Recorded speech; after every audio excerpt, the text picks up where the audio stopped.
आप बताइए आप कर क्या रहे हैं यार? मतलब लोगों के दिलों पर कैसी गहरी छाप छोड़ रहे हैं आप। और अभी जो मैंने देखा उसमें भी आप एंग्री यंग मैन और गुस्सा एंगर क्या है, क्या रोल है आपका? ये तो कोच साहब के पास बाद में आएंगे। ये दोनों शिष्य हैं कोच साहब के, वो बेटे भी हैं।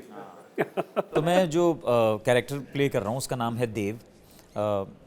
शक्तिगढ़ से ही आता है, वो भी पिताजी जैसा आपने बताया ये हैं। और क्योंकि पूरी जो कहानी है वो हरियाणा में और against the backdrop of boxing खेली गई है। ये जो लड़का है, बड़ा बेटा जो है, ये बहुत ज़्यादा नाखुश है इस पूरी चीज़ से। इसे नफ़रत है इस पूरे वर्ल्ड से, बॉक्सिंग से, क्योंकि इसके बचपन में कुछ ऐसी चीज़ें हुई हैं जिन्होंने बहुत ज़्यादा गहरा मार्क छोड़ा है इसके। शायद कहीं ना कहीं जो इसके पिताजी चाहते थे इसे बनाना, ये नहीं बन पाया। उसकी वजह से उनका प्यार इसे नहीं मिला और उसकी वजह से एक बड़ी कड़वाहट सी घुल गई इसकी ज़िंदगी में।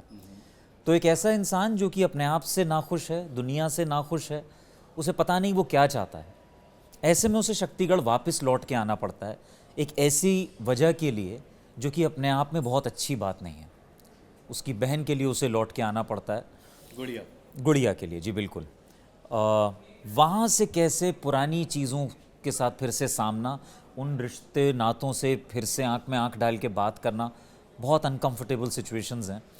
वहाँ से उसकी जो आपने रेज और गुस्से और एंग्री यंग मैन की बात करी, वहाँ से निकल के आती है, क्योंकि उसे लगता है वो सिचुएशन को समझ पा रहा है और बताना चाहता है कि यहाँ ये हो रहा है, लेकिन लोग समझ नहीं रहे हैं उसकी बात को। इतना ज़्यादा मैच्योर है नहीं कि आराम से बैठ के बात करे। तो एक ही जो उसका डोमिनेंट इमोशन है वो है रेज, उसे चिल्लाना और गुस्सा, क्योंकि बहुत कुछ भरा हुआ है अंदर वहाँ से। तो संक्षिप्त में देव यही है। बहुत ही प्यारा है, बहुत अच्छा है, लोग पसंद करेंगे आप। और करण, आपके जो डायलॉग्स हैं, मैं 2-3 याद हैं, मुझे याद हो गए। एक ही बार देखे हैं मैंने। बोल दूँ, रिवील कर दूँ क्या देखा है मैंने? 2 एपिसोड दोस्तों इन्होंने मुझे दिखा दिए हैं पहले, आप लोगों से पहले, तो मैं लकी हूँ। और जैसे ही उन्होंने पहली बार कोच साहब, कोच सर, जो शर्ट उतारी, ये बंदा रिंग में आया, माय गॉड, अरे क्या कमाल किया भाई, कितने घंटे की मेहनत है ये, दिखाओ दिखाओ दिखाओ। ये जो मुट्ठी बांधते हो वहाँ, जो आपके पट्टों की कमी है फिल्म में, कितने पट्टे हैं आपके, लेकिन हाँ ये 2 पट्टे हैं आपके, कमाल है। मतलब यार कैसे बनाई ऐसी इतनी शानदार बॉडी, लोग पागल हो जाएंगे, लोग पागल हो जाएंगे सच में। तो इसीलिए मैंने दिव्येंदु से पूछा कि क्योंकि 2 एपिसोड में ये लड़े नहीं है, मतलब फाइट की, बहुत मारा है। पेट्रोल पंप पे 25, 30, 40 दूसरी एकेडमी के लड़कों को मारा है आपने। और बता यार, लेकिन ये क्या बात हुई यार, भाई को बता दिया कार में बैठा है भाई, जाओ मार लो पीट लो। हाँ बताइए, सॉरी आते हैं आपके पास। तो हाँ, जैसे आप कष्ट की बात कर रहे हैं, वो कष्ट प्रॉब्ली मेरे हिस्से में आया है, जहाँ पर बहुत मेहनत करनी पड़ी ऑब्वियसली फिज़िक में घुसने के लिए और एक बॉक्सर दिखने के लिए।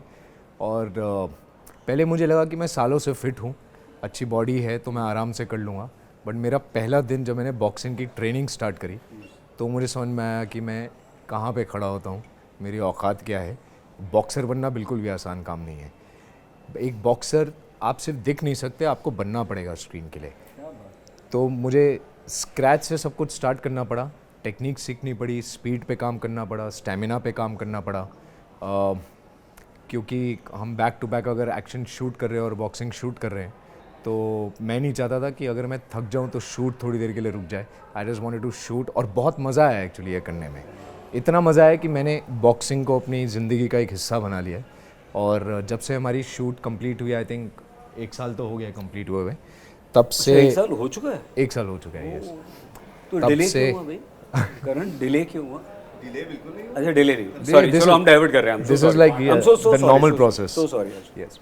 तो उसके बाद मैंने कभी बॉक्सिंग छोड़ी नहीं है। अब बॉक्सिंग मेरी फिटनेस का पार्ट है, क्योंकि बॉक्सिंग से लोगों को ऐसे लगता है कि बॉक्सिंग इज़ अबाउट रेज या गुस्से की चीज़ है, सिर्फ एक दूसरे को मारना है, कूटना है। बट मेरे हिसाब से बॉक्सिंग एक डिसिप्लिन की चीज़ है, आपको काफ़ी मेडिटेटिव चीज़ भी है। और आपको अंदर एक रिंग के अंदर एक शतरंज का खेल चल रहा होता है। आप सामने वाले ओपोनेंट को पढ़ना पड़ता है, परखना पड़ता है, उनकी गलतियाँ समझनी पड़ती हैं और उस हिसाब से उनको मैनिपुलेट करना पड़ता है। So that is what I have taken from there. और अपनी असल ज़िंदगी में मैंने वो बेसिक एलिमेंट्स बॉक्सिंग से उठा के अपनी ज़िंदगी में डाले हैं।